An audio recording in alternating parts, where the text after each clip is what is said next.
Well, back to Russia. One of the ideas for a sanction against Russia that's not been taken up was to somehow banish RT, the Russian state TV channel, from the UK. Maybe the reason RT was not closed down is that the authorities came to the view that, like Cambridge Analytica, its ability to bend our minds is perhaps not as great as it might hope. But RT is not the only Russian state media operation here. Sputnik UK is based in Edinburgh. It's part of Sputnik International, which has a radio station in the US and which distributes radio and online material here via the web. Now that gives it one great advantage over RT. It doesn't need a broadcasting license. So what is it like?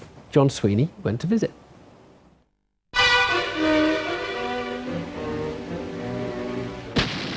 In 1957, the Soviet Union fired a tin can into space.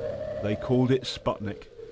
It wasn't so much what it did. The first satellite did nothing except go beep, beep, beep.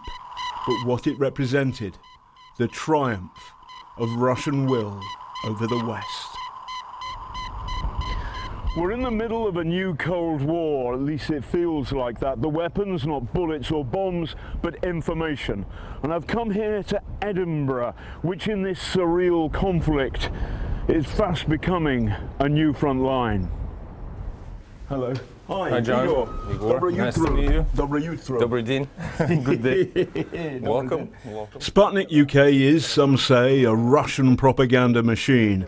It launched in Scotland in the summer of 2016. The team pings out radio output on the internet. So where are the nuclear rockets? With tensions high, I do my diplomatic best. What's it like being a traitor? Interesting question. I wouldn't consider myself a traitor. I found Sputnik on the internet and I applied for the job, and of course I googled the company before I arrived here, and I was met with a barrage of this kind of what I would call sort of propaganda. Oh, the propaganda outlet has landed in Edinburgh. But I came to the interview and what I saw was sort of like a family. They listened to what you had to say. You're also working in a difficult time. Your mates mock you a little bit about who you're working for. I don't think so. I have a couple of friends that have deleted me from Facebook and saying, Maud, what are you doing? But I don't agree with that at all. I think everyone is entitled to their opinion. So today's agenda, I see Maud is doing a story on Facebook. Your MPs have denounced Sputnik as pseudo-news, an instrument of the Russian state. Oksana Brajnik used to advise a Putin trustee, but she wouldn't talk to us on camera. She kept a close watch, mind. Sputnik is a tool of the Kremlin's propaganda machine, true or false? False. Don't believe everything they say. We report on all stories. We report about Navalny as well. Correction. When the effective leader of the Russian opposition, Alexei Navalny, was half-blinded last year, Sputnik ran not a word on their English language service.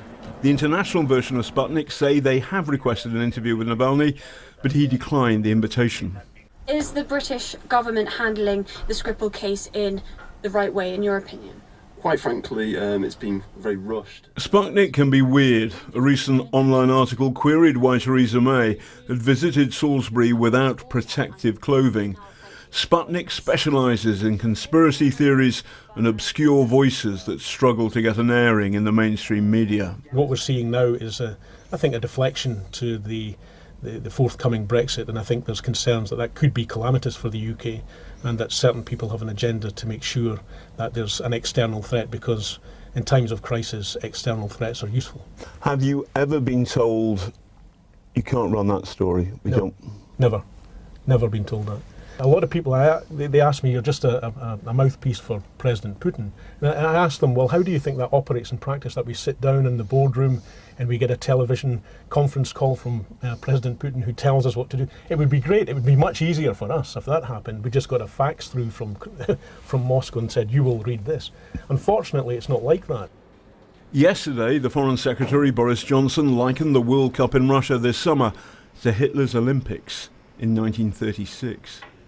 It's that sort of talk that's led some to raise a prospect of banning Russian state-funded news from the UK. It would be a very retrograde step for the UK to do, because normally It's only totalitarian regimes that close down media that they deem hostile to what they're about.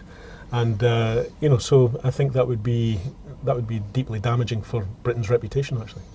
History point, 1939, the British government closed down the Morning Star because it was sympathetic with the Nazi-Soviet pact.